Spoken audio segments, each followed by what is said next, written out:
Can you guess how many theories of the Titanic's sinking exist? Right, loads, including a theory of my own, which I'm going to share with you today. And then you can decide which one seems most likely to you. One Piece theory. The very first version of the events was the One Piece theory. It's very simple and basically claims that the sinking happened without any breakups. 2:15 a.m., the ship collides with an iceberg. 2:18 a.m., the lights go out. The ship reaches an angle of 45 degrees and then quickly begins its final plunge into the ocean depths. 2:20 a.m., only about 3 minutes later, the RMS Titanic disappears under the surface of the ocean for good. The liner doesn't break, it just goes down as a whole piece. Of course, this can't be true. In April 1912, the Titanic was not only the largest ship in the world, but also the largest ship ever built. It's hard to believe that such a heavy vessel could have gone down without breaking. That's just impossible. Well, I mean, you can't blame the theorists. Before we found the wreckage, there were no other theories. Wait a minute, or were there? The day after the disaster, the survivors gave their interviews. They talked about what had happened, and some of them claimed that the ship had actually broken in two when it had been flooded. For example, Jack Thayer, a 17-year-old boy, outlined the sinking as he remembered it, and L.D. Skidmon drew a sketch based on his description. The picture clearly showed the ship breaking in half. But no one believed Jack or other witnesses. There was no evidence, so their claims were received with a grain of salt. But in 1985, things changed. First breakup theory. That's when Robert Ballard found the wreckage of the Titanic in the depths of the ocean. When people saw the wreckage, it became clear that Jack and the other survivors had been right. The Titanic did indeed break in two when it sank. So it's time for a new theory. 2:15 a.m. The keel breaks, the starboard list eases, and the hull continues to bow and crumble. 2:17 a.m. The galley sections break off. The towers immediately drop under their own weight. The lights go out. The stern is pulled into the air. The bow breaks off and starts sinking. The aft is barely hanging on to the starboard side of the stern section superstructure. The stern section slowly lists over to port as it begins sinking again. It rises up one last time and pivots in a semicircle as it sinks. It all sounds pretty convincing, right? But people began to find plot holes in this theory. For example, the Titanic couldn't have held together until it reached such a high angle. The breakup would have had to begin much earlier. This only meant there was still a vast field for research and speculations. So people started to come up with their own possible scenarios. How about we look first at the ones no one likes? V-break and Aaron 1912 V-break. According to the first breakup theory, the Titanic reached a high angle, and the weight of its unsupported stern caused it to crack from the top down. But it's physically impossible. So, are there any other ideas? In 2006, Roger Long, a naval architect, decided to research a so-called V theory. 2:17 a.m. The breakup begins at a shallow angle, perhaps as little as 11 degrees. The upper structure fails and starts to crack. At this moment, only its double bottom is holding the Titanic together, but it starts to bend under the strain too, failing the ship. Water is pouring through the crack. It increases the weight in between the two sections, bending the Titanic the other way and pulling it into shape somewhat resemblant to the letter V. The upper decks get mangled and bent together. The bow heads for the bottom, and the stern is the last to sink. This theory has since been disproven many times, though. Roger Long believed it because the broken edges of the upper decks in the Titanic's bow section were all mangled and crushed. However, we have learned that it happened because of the so-called hydraulic downburst, the force of the water crashing into the deck as the Titanic hit the ocean floor. Another V-break theory states that the bow had risen out of the water after the break. This theory was mainly peddled by one former Titanic enthusiast. But not only has this theory been proved to be physically impossible, due to the bow's incredible mass. It was also inspired by incorrect information.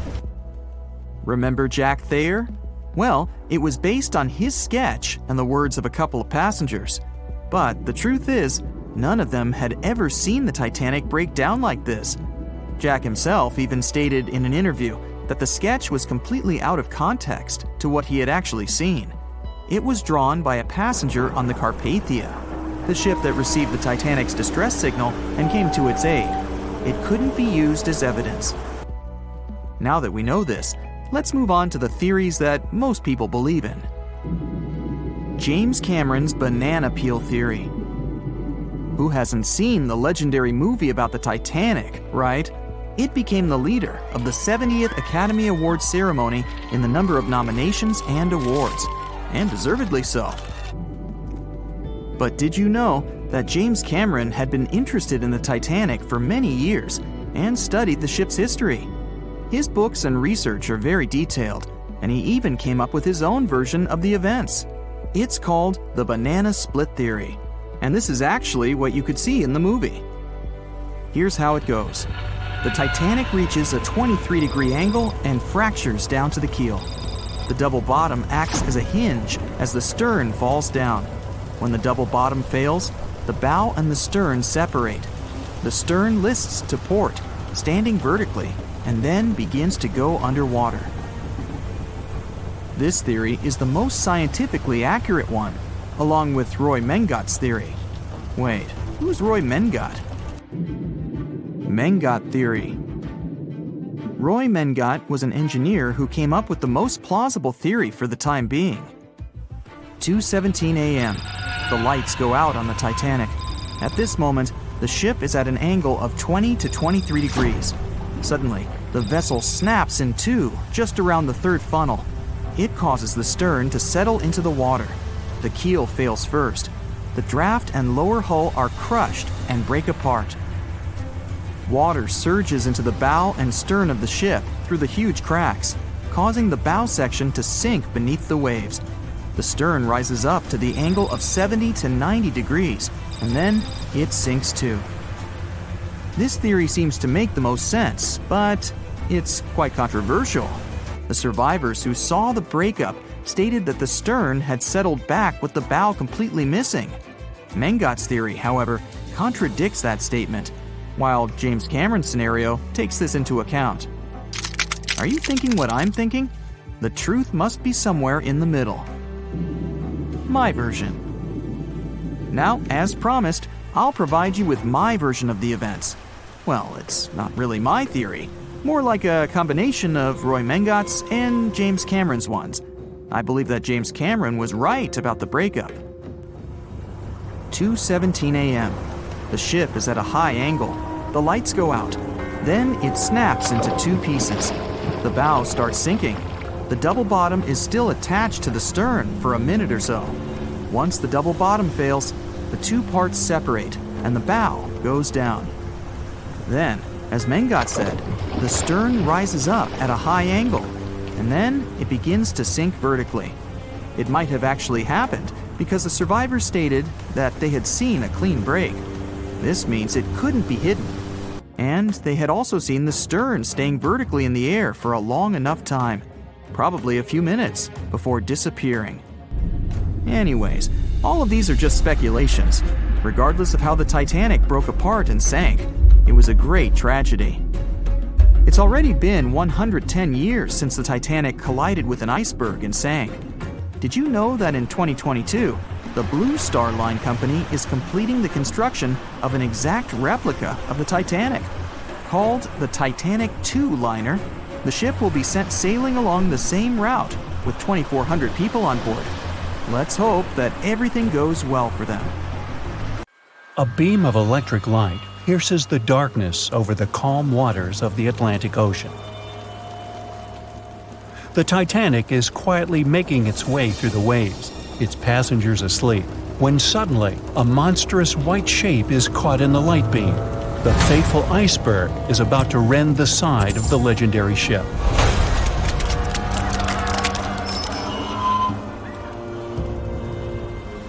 April 14, 1912. only 2 days before someone will take a photo of a giant iceberg with a pretty unusual elliptical shape. It turns out that this iceberg most likely formed out of snow that fell 100,000 years ago. Researchers used computer modeling to figure out its origin. They used data from 1912 and added some new information about winds and ocean currents. They concluded that the iceberg was probably a part of a small cluster of glaciers in southwest Greenland. These days, it's possible to calculate the routes of such icebergs in any given year in the past. So the infamous chunk of ice was on its way from Greenland to an area further south from Cornwall. If the ship had passed through that region only 2 days later, the iceberg would have moved far away from the point where they met. At first, the weight of the most well-known iceberg in the world was 75 million tons. With time, it started to slowly melt away. And when it sank the Titanic, its weight was only 1.5 million tons. By the time of the collision, it had probably been melting for months, but it was still a true monster. When the Titanic sank, the iceberg was 400 feet long, and more than 100 feet of its surface was above the water. Some people believe it was a supermoon that caused the Titanic to sink. That night, there was a rare lunar event. It hadn't happened for 1,400 years. In normal conditions, the iceberg wouldn't have traveled so far south without melting and losing the largest part of its mass. But the supermoon could have been the reason for an unusually high tide that pulled the iceberg away from the glacier way faster than usual. There's a specific type of bacteria that slowly consumes the remains of the Titanic. Salt corrosion, ocean currents, freezing temperatures, plus this rust-eating microorganism might consume the entire wreckage. American actress Dorothy Gibson was aboard the Titanic. She survived, and when she arrived in New York, she started filming a movie called Saved from the Titanic almost right away. The movie was released only a month after the Titanic sank, and in the movie, she even wore the same shoes and clothes she had during the actual disaster. The movie was a big success at that time, but the only known copy was destroyed in a fire.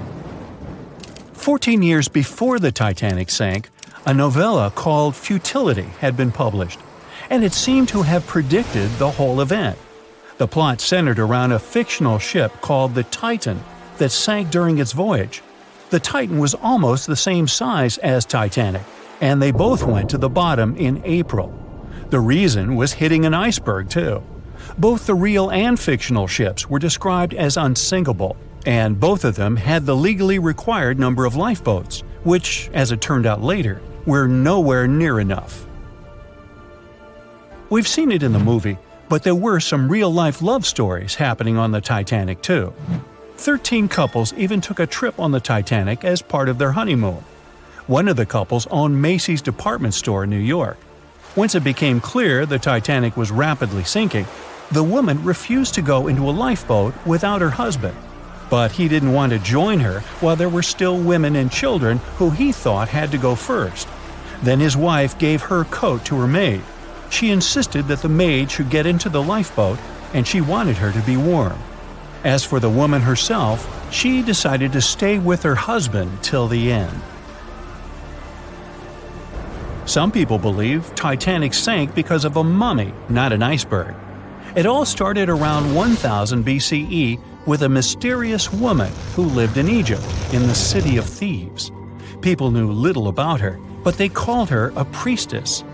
Her mummy was put in a wooden sarcophagus and covered with a large lid with the image of her face and some mystical inscriptions. This place had been hidden until the first half of the 19th century, when a group of locals accidentally came across it. They disturbed her peace. No one knows how, but the mummy disappeared that day without a trace. A couple of decades later, a group of rich friends from England traveled to Egypt and found the empty mummy casket with the image of the priestess, whose dark eyes seemed to be looking into the void. They decided to buy it, but the buyer disappeared the same night before he even got the case. All members of the group had some accidents. The casket changed its location a couple of times until it, as some believe, ended up on the Titanic. It took more than 70 years for a robot submarine to find the ruins of this legendary ship. The wreck lies nearly 13,000 feet under the surface of the Atlantic Ocean, split into two halves. Why did the liner break apart? No one knows exactly. Some think it happened because of the water that got inside when the ship collided with the iceberg. The pressure was so powerful it separated two parts of the vessel, starting with the ship's bottom structure. Others say it was because of the hull rivets. They had a high concentration of slag or smelting residue, and that's something that can cause the metal to split apart. The ship generally had many flaws, starting with the design. The watertight bulkheads weren't completely sealed on top. This allowed the water to flow between the compartments and, in the end, sink the vessel. The iron of the ship's rivets and steel of the hull ended up ruined because of high sulfur content, cold temperatures, and high speeds. The steel shattered and the rivets popped out quite easily. Because of this, Titanic sank 24 times faster than it would have otherwise. If the ship had hit the iceberg head-on instead of ramming it with its side, it would have probably stayed afloat. How come the crew members didn't have binoculars? It would have surely helped them spot the iceberg on time and maybe even avoid the disaster. But the binoculars on the Titanic were locked in a storage cabinet. Only one crew member had the key, and he had been transferred off the ship right before it set sail. He later said he hadn't remembered to hand over the key. But even without the binoculars, the ship might have had some time to change course and avoid the collision if the crew had gotten some warning. But that's the thing, someone did warn them.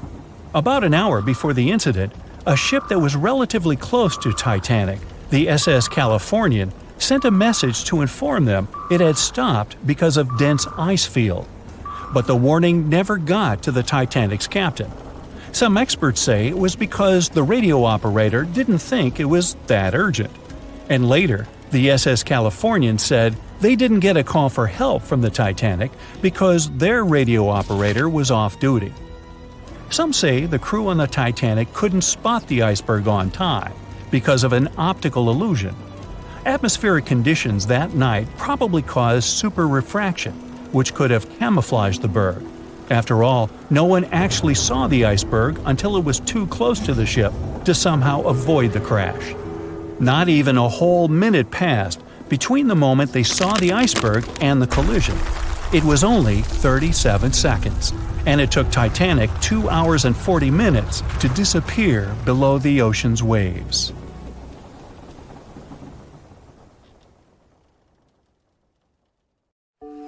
Once a famous giant, the largest ship of that time, now two grand pieces lying on the ocean bottom about 2,000 feet apart, torn by the catastrophic collision of time itself.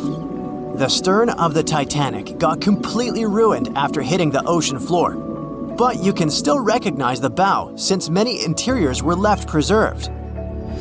There's a type of bacteria found on the ship's rusticles. A rusticle is this brownish formation of rust. It occurs deep underwater when the wrought iron the ship is made of oxidizes. It means the bacteria eat the iron of the Titanic's hull, piece by piece. And it seems they might finish their snack by 2030, way sooner than when anyone would expect the wreck to be gone forever. You may think it would probably be easier to take the wreck out of the water so that we got to keep it, but it would fall apart if anyone tried to do that. It's been in the water for more than 110 years now, and is now so rusty that no one would be able to reconstruct some parts even if we managed to get the ship out of the ocean depths. What do you think? Could any of about 700 people that had survived the sinking of the Titanic hear it hit the ocean bottom? The largest ship that had ever been made till then disappeared literally before their eyes after all. But sound most likely wouldn't have traveled from water to air. We can't hear that well in water because our bodies are not designed to hear in such environments. And although passengers were close to the sinking site, the Titanic still hit the bottom a long distance away, 12,500 feet. There are so many underwater landslides and earthquakes we cannot hear, and they make way more noise than a single ship slamming into the ocean floor. Most vibrations and sounds must have dispersed over a large area. Also, the downblast of water, which many believe hit the Titanic after it had touched the bottom of the ocean, would have pushed back the majority of the potential acoustic vibrations. Plus, the bottom of the ocean is not hard enough to produce such loud noises. Many survivors said they had heard terrifying noises as the Titanic was breaking apart, but none mentioned hearing anything after the ship disappeared below the surface of the water. Some survivors shared how chaotic it was when passengers, mainly women and children, were getting into lifeboats. There weren't enough boats, and still, some of them weren't even filled to their full capacity. No one knew how to react properly in such a situation. The lifeboat drill had been scheduled for the morning before the Titanic hit the iceberg, but for some reason, it got canceled. A giant ocean liner everyone believes is unsinkable takes a trip across the ocean. On its way, it strikes an iceberg and sinks. Yeah, we all know how the story goes. But what's scary is that it's also the plot of The Wreck of the Titan, a novel published in 1898, 14 years before the Titanic went to the ocean bottom or was even constructed. In the novel, the Titan, what a scarily accurate name too, didn't have enough life jackets, vests, and lifeboats for all the passengers on board.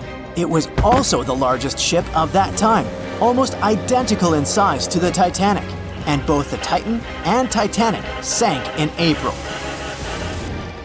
Dorothy Gibson was an American silent film actress. She was also one of the Titanic passengers. She survived the catastrophe. Right after she came to New York, she started filming Saved from the Titanic.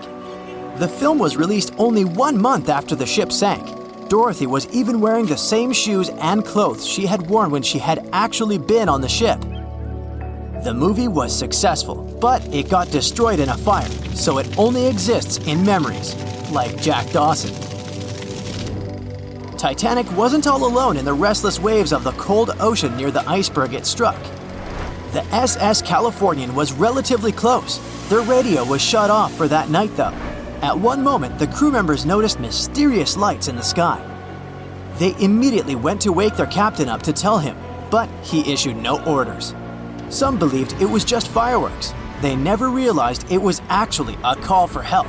The flares crew members of the Titanic sent off to the sky, hoping someone would notice. By the time the SS Californian got the SOS message, it was already too late. Some say a full moon may have been the reason the iceberg crossed paths with the gigantic ship. A full moon may have caused incredibly strong tides that eventually sent multiple icebergs southward, right when the Titanic was crossing that area. Would you dare to taste cheese from the Titanic? The wreck has been under the ocean surface for more than 100 years now. It took more than 70 years to find it. By that time, most of the food that had gone down together with the ship had, of course, spoiled. But it's possible there's still some of it left. Some foods are protected from decay. For example, cheese. The microbes that turn milk into cheese create special conditions to protect the product from spoiling. Multiple things have survived the Titanic. A handwritten letter where a mother and a daughter wrote to the girl's grandma about the amazing journey they were on together. The letter has been around for more than 100 years and got sold at an auction. A battered pair of white cotton gloves was found in the wreck. Musicians on the Titanic played till the very last moment. Sheet music and one violin were found among the wreckage. The bell one of the crew members rang 3 times to warn there was a very close iceberg on their way. A pocket watch that stopped at 1:45 a.m., the time when the ship went under the water. Perhaps one person could have changed what happened on the Titanic. David Blair was a pretty lucky man. He was supposed to take the spot of the second officer of the Titanic. He was pulled out at the last moment, which eventually saved his life. It was a great thing for him, but something clouded his joy. What if he was the only person who could have done something to save the ship and the passengers? Back in the day, ships didn't have smart advanced technology like they do today. they couldn't see a threat on the horizon. Binoculars were pretty helpful, but the crew members on the Titanic didn't have access to the room where they were kept. David Blair was the man responsible for the keys. He left the ship in a hurry and forgot to hand over the keys that were in his pocket. Maybe if the crew members had had access to the binoculars, they would have seen the iceberg on time and had enough time to change course. It's possible that the giant iceberg that sent the Titanic to the ocean bottom was made of snow that had fallen in southwest Greenland. Scientists even used a computer model to calculate the paths the iceberg took in any given year, taking into consideration ocean currents and weather readings for that year. It's possible that the iceberg was 1,700 feet long, with a weight of around 75 tons. By the time it collided with the Titanic, it had dwindled down to only 1.5 tons. Violet Constance Jessup was, as many called her, Miss Unsinkable. She was only 24 years old when she joined the Titanic crew as a stewardess. On the tragic night when the ship struck the iceberg, she was lying in bed. As soon as she heard that something was going on, she got dressed and quickly went to the deck. Violet helped passengers get into lifeboats. 4 years later, she was on the Britannic, the Titanic's sister ship. Once again, the ship started sinking. Not only did the woman survive another accident, but she was also once again the one helping other people to escape the vessel before it disappeared below the surface. Back when it was built, the Titanic was one of the largest and most luxurious passenger ships, with high-class features like a grand staircase, a swimming pool, and a gymnasium. People thought it to be unsinkable because of its advanced safety devices. Its tragic sinking on its maiden voyage in 1912 proved it wasn't at all the case. It wasn't until 1985 that the Titanic's wreck was finally rediscovered using state-of-the-art sonar technology. Ever since, thousands of items have been recovered from the Titanic, many of them being put on display or sold for auction. Things like jewelry, a life jacket, a menu from the ship's restaurant, or even a sample square of carpet from the first-class stateroom have all baffled the public and told stories of the many on-board people. Scientists have even tried to come up with strategies to get the Titanic back up. Not because they want to put it up for display, but so it can be properly studied, and more importantly, to stop it from getting more and more damaged at the bottom of the ocean.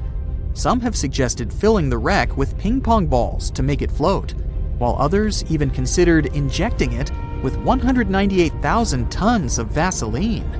Another creative solution was proposed, the idea of using a giant claw or scoop to lift the Titanic. Nobody came up with this device. Using 500,000 tons of liquid nitrogen to trap it in an iceberg that would float to the surface was also considered, but all these potential strategies had to be eventually let go, since the Titanic is way too fragile to ever be recovered. As the Titanic's iconic bow railings are in danger of collapsing, metal-eating bacteria continue to chew away at the ocean liner's wreckage. An undersea exploration company plans to gather data about the ship's deterioration in annual expeditions. They hope this will help them learn more about the Titanic, and also more about the ecosystem that shipwrecks create. The over 100-year-old ocean liner is also being damaged by deep-sea currents daily. Some experts predict that the ship could disappear in a few decades due to holes in its hull. The deck that passengers crowded on as the ship sank has caved in. The gymnasium near the grand staircase has also fallen in, and a 2019 expedition found that the captain's bathtub, which became visible after the outer wall of the captain's cabin fell away, is no longer there. Those annual expeditions also gather data about the creatures living at the site, including crabs and corals. Surprisingly, many species have only been seen there at the Titanic wreck, so scientists are curious to find out more about them. The most famous out of all these creatures is the Halomonas titanicae. It's a bacteria, and it was discovered on the wreckage of the Titanic. What's interesting about this creature is that it's able to thrive in extremely salty environments. It's also been resistant to several antibiotics, unlike other types of bacteria. It's probably because of this superbacteria that the deterioration of the ship's iron hull happened so fast. The expedition will also look at the debris field and its artifacts. On the site, there are still traces of little personal items like clothes and luggage. One of the most interesting stories about Titanic artifacts is that of the passengers' shoes. Most of the Titanic items that have been lost at sea deteriorated or disappeared completely. But not the shoes. They seem to be able to resist the harsh conditions. On top of that, the leather in most shoes is perfectly preserved, probably because of tannin, a substance used in the tanning process of leather. It helped the shoes resist the damaging bacteria found underwater. All this exploring might have gotten you all excited. If that's the case, I have some good news to share. You might even be able to join the expeditions. To personally explore the Titanic, you have to plan ahead and apply to be a mission specialist with OceanGate, the company responsible for the journey. However, this experience does come with a high price tag of $250,000. Despite the cost, this once-in-a-lifetime experience is in high demand because of the limited spots available. If you can afford the exploration, you will have the chance to collaborate with renowned specialists in marine biology, oceanography, the Titanic, DNA, and the deep ocean. Accommodations and meals on the dive support vessel are also included, as well as training and guidance from specialists before and during the mission. Lastly, you don't even need to bring your own gear, as the expedition equipment is included as well. Sure, ships have evolved and modernized over the years, and these days we have technology that is way better than that available on the Titanic. But this ship remains an amazing piece of history because of its many unusual features, like the fact that the Titanic's whistle was loud enough to be heard over 11 miles away, or the fact that the ship's hull was painted with a special mixture of red lead and linseed oil, which was believed to be effective in preventing the growth of seaweed and other marine organisms. However, despite popular belief, the ship's iconic fourth smokestack was not functional and was only used for ventilation and aesthetics. Probably one of its biggest flaws was its number of lifeboats. Despite its size and luxury, the Titanic only had 20 lifeboats on board, which were not enough to save all of its passengers and crew once it hit the iceberg. The Titanic may be the most famous shipwreck, but it's not the only one. The fleet of Kublai Khan tells a similar story. This one was a large naval force commissioned by the Mongol ruler Kublai Khan in the 13th century. The fleet was intended to travel to Japan and establish the Mongols as powerful rulers in the region. However, in 1281, the fleet was supposedly caught in bad weather and was seriously damaged, with many ships being destroyed. Legend has it that the fleet was torn down by a massive typhoon that came to be known as the kamikaze, or divine wind. This strong storm was believed to have been sent by the higher spirits to protect Japan from the Mongols. The truth about its disappearance remains a mystery to this day. However, the wreckage of the fleet, or parts of it, appears to have been discovered in the 1980s by Asian archaeologists. They dug across the site and studied the remains of the ships at a location near Imari Bay. The shipwreck is, to this day, considered to be an important archaeological discovery. That's because it informed us how well prepared the Mongols were back in the day in terms of their ships. Another tragic story is that of the RMS Empress of Ireland. This was a British passenger ship that operated until May of 1914. This is when the ship was sailing from Quebec City to Liverpool, but it ran into the Norwegian collier SS Storstad in the fog off the coast of Rimouski, Quebec.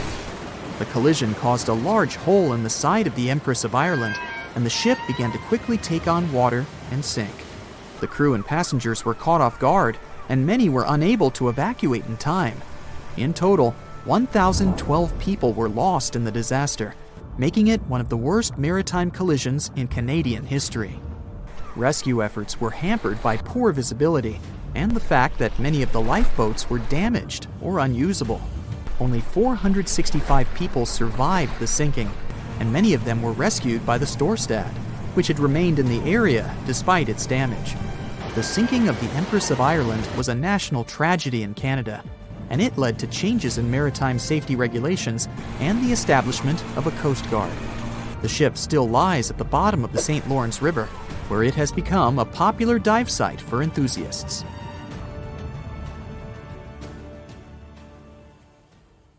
Titanic sank on April 14, 1912, and all of the passengers' belongings and ship's paraphernalia went down into the deep, dark waters with it. These objects patiently waited to be discovered until 1985. Titanic sank fast, and there seemed to be almost nothing left from the ship. Yet divers in small submarines managed to retrieve plenty of artifacts from the wreckage. If you wonder what those surprising items look like, hey, join me. A number of museums have collections of Titanic items rescued by divers or donated by survivors and their relatives. And some of those items are even sold at auction. So if you're ready to spend a pretty penny on an exclusive artifact, hey, why not? The first artifact on my list is a pocket watch belonging to a Titanic passenger, John Chapman. John and his wife Elizabeth were on their honeymoon. When the ship hit the iceberg, Elizabeth was offered a seat on a lifeboat next to her friend Emily Richards. There was a problem, though. Mr. Chapman couldn't enter the lifeboat. Elizabeth turned to her friend Emily and said, "Farewell. If John can't go, I won't go either." Now, that's what I call true love. After a short time, the ship went under.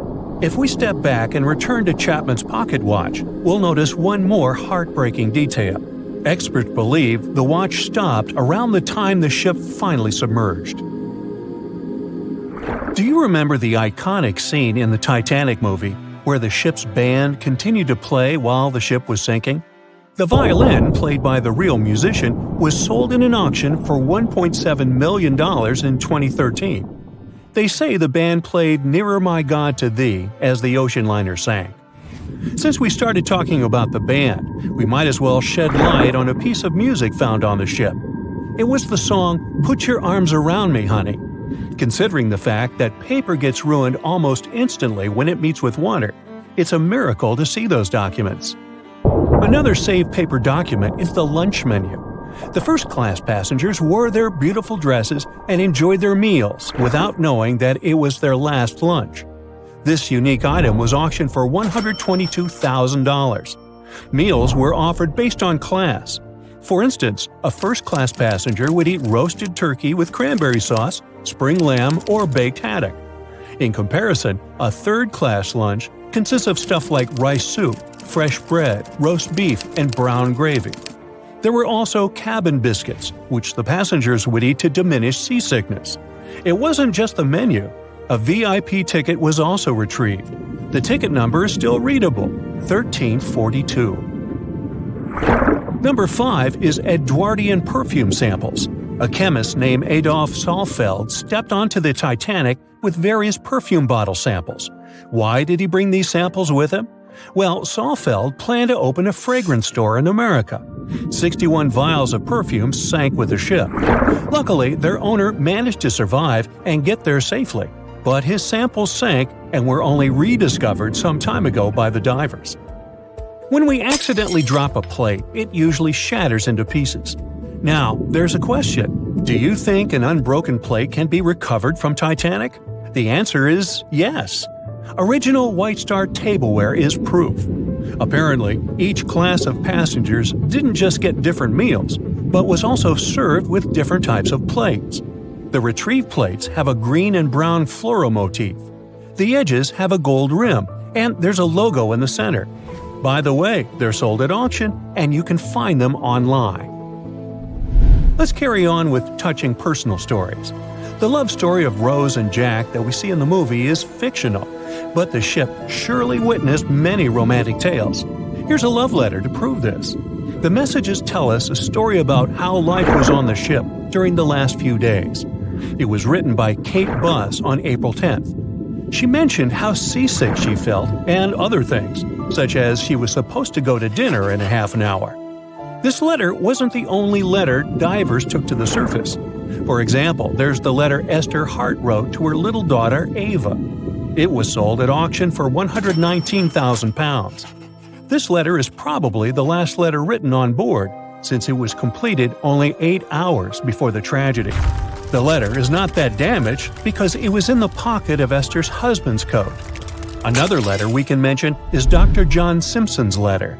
Those words were the last words that he wrote to his mother. Let me introduce you to Edith Rosenbaum. She was on the ship with her lucky toy pig. Edith had been severely injured in an accident before she sailed on the big ship.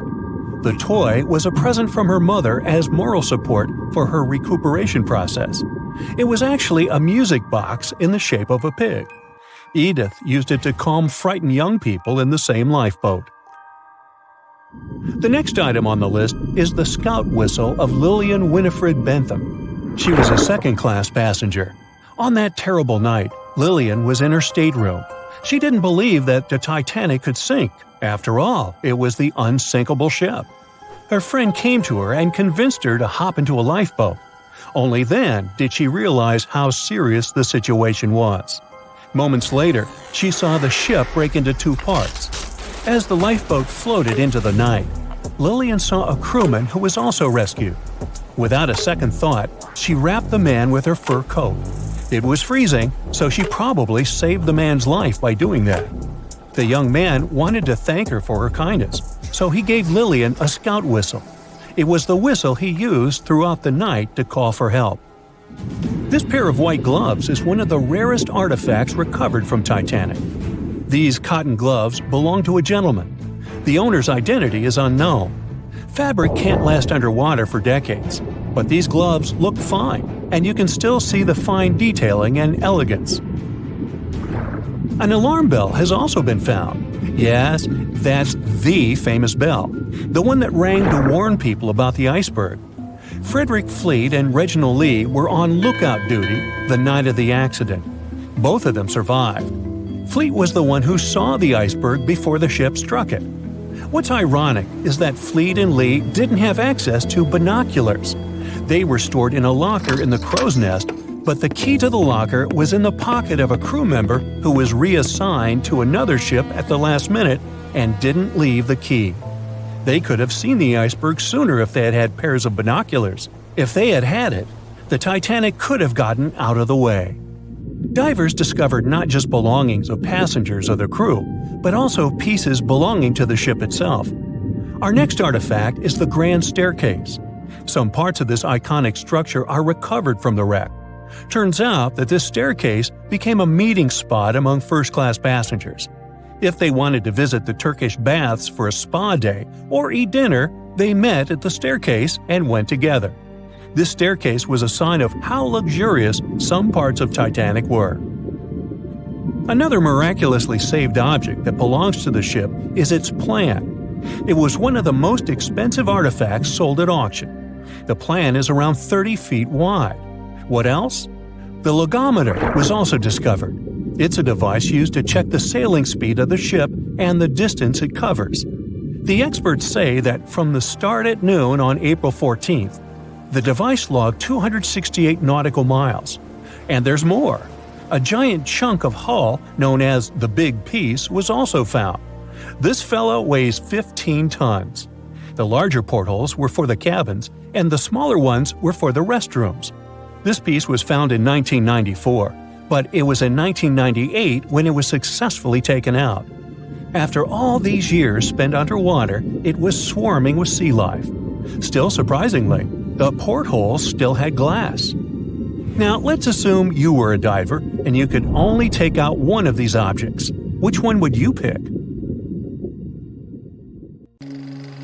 The Royal Mail Ship, or RMS Titanic, easily the most famous steamship in history, was once the symbol of luxury and dreams that promised to come true. It took 3 years and 3,000 people to construct it. On April 10, 1912, the brand-new ocean liner greeted its passengers with the smell of fresh varnish, paint, and newly sawn wood.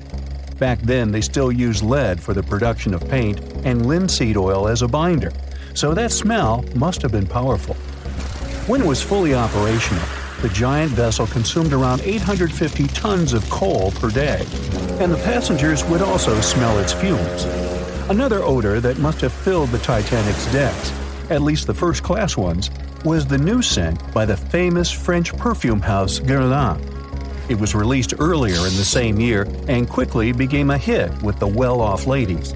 The perfume that you can still buy today is a mix of violets and iris with creamy vanilla. On the dramatic evening of April 14th, when Titanic only had hours to live, the unknowing waiters were serving oysters, lamb and mint sauce, roast duck with applesauce, and other delicacies to their first-class guests. The second class was filled with the smells of curried chicken, spring lamb, and roast turkey. Third-class passengers had simple gruel and biscuits that night. At 11 p.m., as the ship got dangerously close to the iceberg, the new smell added to the mix. It was a mineral odor with metallic notes. If you have ice in your fridge, you must have noticed it takes the smell of neighboring foods. The same happens to icebergs. They take on the odors of sea animals and maintain the chemical composition of the water that they're made of. If more people had known about the meaning of this particular metallic smell, they probably still wouldn't have saved the ship. But the number of people that managed to escape to safety could have been larger. Speaking of smells, in case you've ever wondered what space smells like but aren't planning to become an astronaut anytime soon, listen up. You can try out Ode to Space, an aroma that was designed by NASA decades ago. The idea of the perfume was to help astronauts prepare for their encounters with space at all levels during their training. But hold on a second, space is a vacuum, so it technically shouldn't have any smell. Yet, astronauts who have been out there remembered it as a pleasant metallic odor, something like the smell of welding fumes or burnt gunpowder. They could smell it on their spacesuits after coming back into their spacecraft. We can also guess what other planets smell like based on what their atmospheres are made of. Venus has clouds of sulfuric acid in its atmosphere, so it must smell like rotten eggs. Mars and Uranus also smell like rotten eggs, by the way. Each of the layers of Jupiter's atmosphere is made up of different chemicals. That's why it smells different depending on where you are. Some layers would greet you with a yummy aroma of bitter almonds or marzipan, and others, closer to the top, smell like cleaning products. The remaining planets of the solar system are unlikely to have a distinctive scent because they're mostly odorless gases in their atmospheres. As for our natural satellite, the Moon, the Apollo astronauts claim that its dust smells like gunpowder. The fragrance of fresh-cut grass makes regular mowing it nearly worth it. But did you know that the grass isn't having a great time while you're doing it? In fact, it's sort of screaming for help. And because grass can't scream out loud, it expresses discomfort by releasing a mix of smelly, volatile molecules. It does it to protect itself from insects. Caterpillars and other similar creatures just love to munch on sugary plant snacks. When you mow the grass, it releases jasmonic acid, among other things. It's sort of a signal to parasitic wasps that there is a caterpillar available. These creatures deal with the grass's offenders, and it can keep growing happily ever after. From the point of view of the grass, mowing is not much different from an insect attack, so it protects itself the best way it can. The rain has an easy-to-recognize powerful smell, also known as petrichor. But where does it come from? Turns out some plants secrete oils during drought. The rocks and soil accumulate those oils compounds, and when the raindrops hit, they mix with water and release into the air. Sometimes these oils combine with chemicals produced by bacteria living in the soil. The result of this cooperation is a musky odor you can smell in the woods or in your garden when you turn over the wet soil. Ozone also adds to the smell of rain, especially after thunderstorms. It happens when a lightning bolt's electrical charge splits oxygen and nitrogen molecules in the atmosphere, and they later recombine into ozone. One theory says we enjoy the aroma of rain so much because it's imprinted in our brains. Different cultures have always associated rain with something positive, and we could have inherited that perception. Now, chocolate fans, of which I am one, this is for you. There are flowers that smell exactly like your favorite treat. It's a product of a tropical plant, after all, and since it's impossible to recreate the exact magical scent chocolate has in a perfume, you can plant some chocolate flowers also known as the green eye lyra leaves, in your garden. These flowers look like daisies with yellow petals around a deep red center. When you pick its petals, the flower releases the delicious smell we all love so much. The leaves and branches of the plant also have the same fragrance. Now, in case I got you interested, you can find the flower in dry soils of Arizona, Texas, Colorado, and other states with similar climates. It blooms all year, and the aroma is strongest on warm days. The bearcat, also known as the biturom, does not only look super cute, but also smells like buttered popcorn. Biturongs prefer to stay alone and use their aroma to mark their territory and find potential partners when they have to. Scientists tried to figure out the secret of their unusual smell and suggested it could come from secretions from the scent glands under the animal's tail.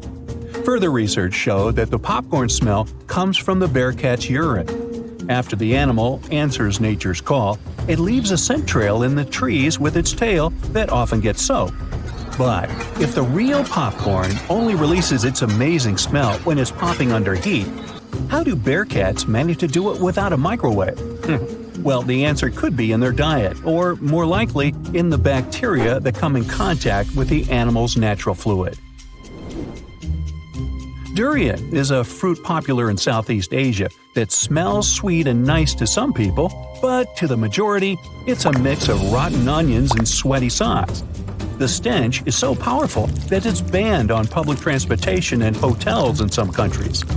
The secret of durian is its 44 odor-active components.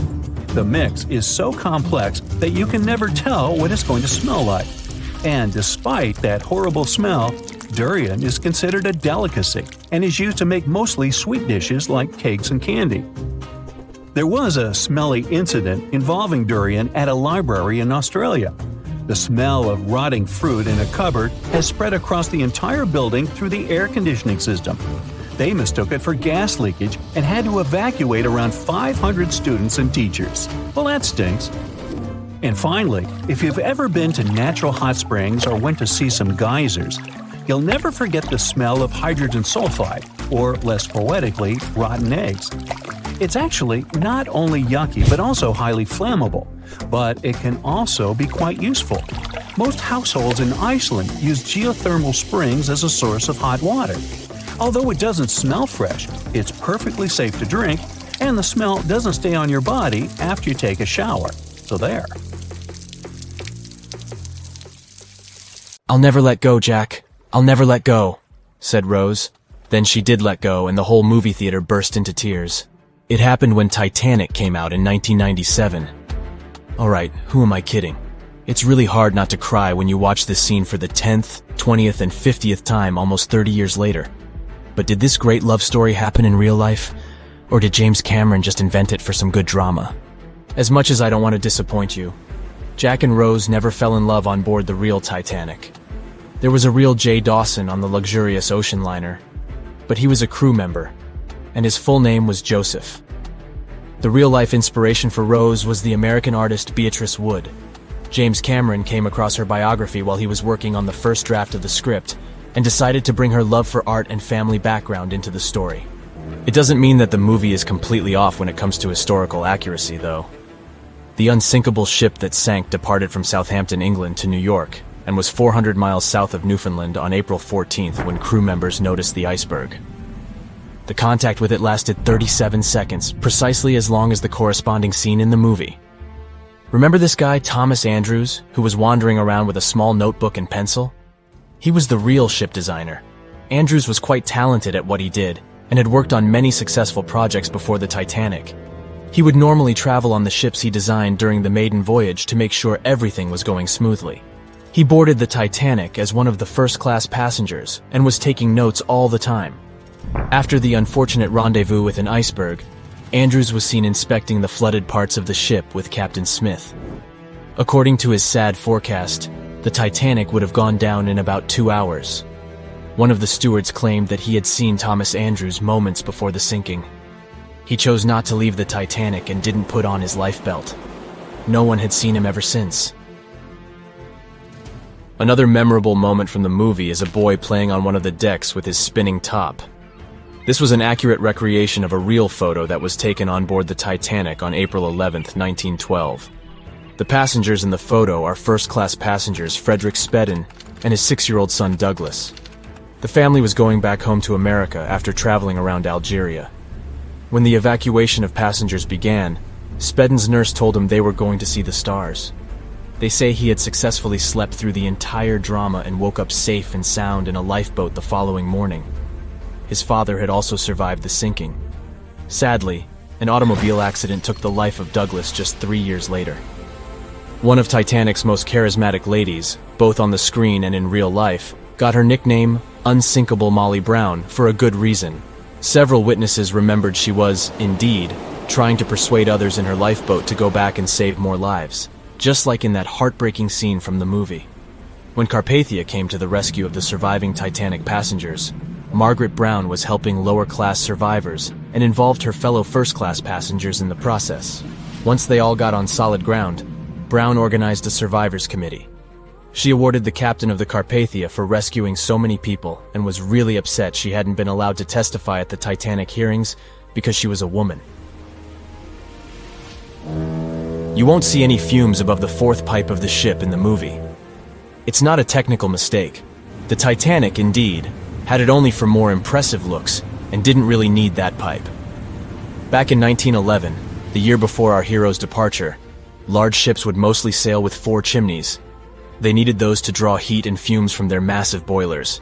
The Titanic was a real engineering gem that only needed 3 chimneys to function. So the 4th was added for balance. They thought the public would have been disappointed to only see 3 pipes on the greatest ship of all time. The movie had an impressive budget, $200 million, but even that wasn't enough to cover all the possible costs. Cameron knew they had to save some money, so they built the replica of the liner only on the starboard, which means the right side. They chose this side to make things look more realistic. The wind at the filming location was moving mostly from north to south, so with the fumes going out, it looked like the liner was actually moving through the ocean. But if you remember one of the first scenes with the Titanic departing from Southampton and people waving, you'll understand why the crew had a problem with it. The real ship was docked at the port, or left side, there. They found a brilliant solution and just flipped the scene horizontally to make it look real. The letters and buttons on costumes were reversed, and actors walked in the opposite direction for everything to be changed in post-production. One of the scenes I can't watch without tears is the elderly couple holding on to each other as they go down with the Titanic. The couple who inspired this heartbreaking episode were real people, some of the richest passengers of the not-so-unsinkable ship. They were Isidore and Ida Strauss, and they owned Macy's. When news of the disaster spread, they put on life jackets and ran to the decks along with others. Ida stepped onto the lifeboat, but Isidore refused to do so before all the ladies and little ones were there. Ida didn't want to leave her husband. She climbed out of the lifeboat and handed her mink coat to her maid, saying she would no longer need it. Isidore wrapped his arms around Ida, and they remained on the bridge of the ship until a huge wave swept them both into the sea. So the bed scene wasn't that accurate, and James Cameron later admitted he had taken some license as a director. You know this guy who was drinking from a flask next to the main characters as the ship was going down? His name was Charles Jugan from England, and he was in charge of 10 bakers, 2 confectioners, and a Vienna baker aboard. He was expecting to earn a real lump sum and would have been one of the best-paid crew members if everything had gone well. The night the Iceberg hit, Johan was off duty, taking a rest in his bunk. He immediately woke up and sent his bakers to deliver bread to lifeboats. He then returned to his room for a drink. Once he came back on the deck, he helped others get in his assigned lifeboat. There was no more room for Charles inside, so he ended up on the outside of the rails of the ship. Finally, when the Titanic submerged, he just swam away, and as the sun rose again, he found one of the lifeboats and was rescued by Carpathia. The contents of the flask must have helped him survive. The well-dressed man who decided to stay on the Titanic forever was American businessman Benjamin Guggenheim. That last name probably sounds familiar, and yes, he was from that famous family. Guggenheim was traveling with his valet, his significant other, a singer from France called Leontine, her maid, and their chauffeur. They all boarded the Titanic in France during one of the short stops it made after leaving Southampton. When disaster struck, Benjamin was helping the ladies get in their lifeboat. He reportedly said they were only saying goodbye till the next day. He was sure the ship would be quickly repaired. After helping many women and youngsters get in the boats, Guggenheim chose not to fight over the remaining seats. He and his valet returned from the decks to their first-class suite and put on their finest suits to go down like gentlemen. Everyone knows the story of the Titanic, but not many people know that Titanic had two sister ships, and that on the night of its sinking, one of them was rushing to help but didn't make it in time. Bad luck seemed to follow the trio of ships, but each one of them had glorious moments that live in the minds of those who sailed in them. Keep on watching to discover a story of awe, ingenuity, and ill fate. And don't forget to click the subscribe button and turn notifications on to join us on the bright side of life. You know how the iceberg hit the Titanic, how the band played to the end, and how the whole tragedy unfolded, but before it happened, it would have seemed an impossibility for such a ship to meet the end it did. None of that could have been foreseen by White Star Line, the company who built the Titanic, who had high hopes for what the unsinkable ship and its sister ships, the Britannic and the Olympic, would accomplish. The Olympic was the first of the trio to make sail on June 11, 1911, heading towards New York. The sheer size of it would wow the crowds. The Olympic's maiden voyage went without incident, and a crowd of 8,000 people in New York got to explore its luxurious accommodations while it was docked there. There were high expectations for the massive ship, but just around 2 months later, the Olympic crashed with the HMS Hawke. The Hawke got the brunt of the damage, as the bow was left flat as a pancake. After the crash, the Olympic made its way slowly back to Belfast, where the Titanic was being constructed. On the dock, people could see the two enormous ships side by side, as parts of the Titanic were used to put the Olympic back in shape. A rare sight to behold. And on April 14, 1912, the Titanic hit an iceberg, and minutes later, the crew radioed nearby ships for help. That night, the Olympic was returning from New York when it received the distress signal. The ship turned around and rushed at full speed towards the Titanic, but they were so far away that they would have arrived next night. At some point during the early hours of April 15, 1912, the crew of the Olympic decided they wouldn't make it in time and stopped course. The survivors of the Titanic were eventually rescued by the Carpathia. Olympic was set up with lifeboats for all crew and passengers after the Titanic sank. It went from having 20 lifeboats to 64. Changes were also made to the watertight bulkheads, and an extra hull to construct a type of double hull was installed. It was determined that a double hull would have kept the Titanic from sinking. For several years, Olympic was used in the war effort against Germany. Throughout the years, Olympic carried over 200,000 passengers, which included thousands of Americans fleeing from Europe and troops battling during World War I. One of the most significant moments for this ship was when it struck a German submarine and sank it. It was discovered that the submarine was preparing to fire a torpedo on the Olympic before Olympic rammed it. The Olympic ended up sailing the seas for 3 decades, which earned her the nickname of the Old Reliable, despite some previous accidents. It went on to help the survivors on the HMS Audacious when it was sinking, and do what it couldn't for its sister, Titanic. Eventually, bad luck caught up with the Olympic. The ship crashed with the Nantucket Lightship, and the crash signaled the beginning of the end. Beaten up, and after years of service, the Olympic was demolished and scrapped for parts. The Old Reliable saw many years of service and thousands of passengers, but the Britannic's journey was shorter-lived. When the Titanic sank, White Star Line was faced with a problem, since they already had another enormous ship in the works. White Star Line began construction on the HMHS Britannic on November 30th, 1911, around 4 months before the Titanic sank. Although the Britannic was the youngest of the trio of ships, having been constructed last, it was also the biggest. They intended to name it Gigantic, but after the Titanic's disaster, they changed the name to Britannic, since they considered it to be a lucky name. With the Titanic sinking, the White Star Line underwent rigorous investigation, and many changes were made to the Britannic's design. The Britannic looked very similar to the Titanic, and it had what was at the time the largest marine turbine in the world, able to reach faster speeds than the Olympic. With Titanic's fate fresh in their minds, everything possible was done to ensure the safety of this newer ship. The Britannic was eventually launched on February 26, 1914, almost 2 years after Titanic met its end. After the Titanic's disaster, the White Star Line wanted the Britannic to redeem their name. The Britannic was on its way to becoming a successful ship. It transported passengers for over a year and a half when the British government requisitioned it and turned it into a hospital ship during the beginning of World War I. The ship became an even more impressive sight to look at. It was painted all white, with enormous red crosses on its side to indicate it was a hospital ship. One of the ship's surgeons, Dr. J.T.H. Beaumont, thought of it as the most wonderful hospital ship that ever sailed the seas. It could treat as many as 3,309 patients at once. This is how the Britannic became His Majesty's Hospital Ship, or HMHS Britannic. Though the sight of this magnificent ship must have put a smile on a wounded soldier's face or two, the Britannic didn't operate for long. Just a year after it was turned into a hospital ship, the Britannic was making its way through the Aegean Sea to pick up wounded soldiers, when it was struck by a loud explosion. The passengers didn't know what had happened, but headed to the deck to disembark. It is unclear what hit the Britannic, but the general consensus is that it was struck by a mine left by a German U-boat, though some still believe a torpedo hit it. The captain tried to move the ship to a beach close by, but the ship was sinking fast. In the desperation, against the captain's orders, several crew members launched lifeboats and disembarked. But since the ship was moving and the propellers working, the lifeboats were sucked and destroyed by the propellers.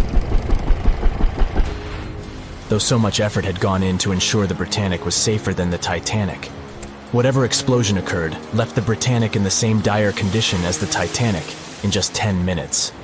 In a cruel twist of fate, it also sank in the ocean.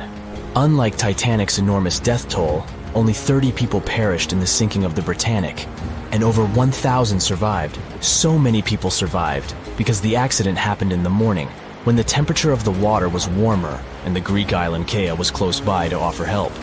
In the end, the Britannic only sailed the seas for over 2.5 years.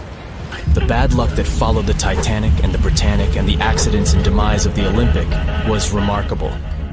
But what was most impressive is that there was a woman who sailed on all 3 ships and survived. Violet Jessup was a crew member and nurse aboard the ships. She was there when the Olympic collided with the HMS Hawk in 1911 and disembarked safely. 2 years later, she escaped the sinking of the Titanic in lifeboat number 16, and she showed some women it was safe to board the lifeboats. You'd imagine that would be enough to keep her from ever getting on a boat again, but not for her. A few years later, she served as a nurse in the Britannic while it was used as a hospital ship. When the explosion occurred, Violet jumped overboard, was pulled under by the water, and hit her head on the keel but survived. Can you imagine her experience? She must have had nerves of steel. All in all, the trio of ships saw journeys of triumph and tragedy. Ill fate might have followed them, but all the survivors were left with incredible stories to tell. So tell us, Brightsiders, would you have liked to have seen any of these ships in real life? Let us know in the comments section. Don't forget to give this video a like, share it with your friends, and click subscribe to stay on the bright side.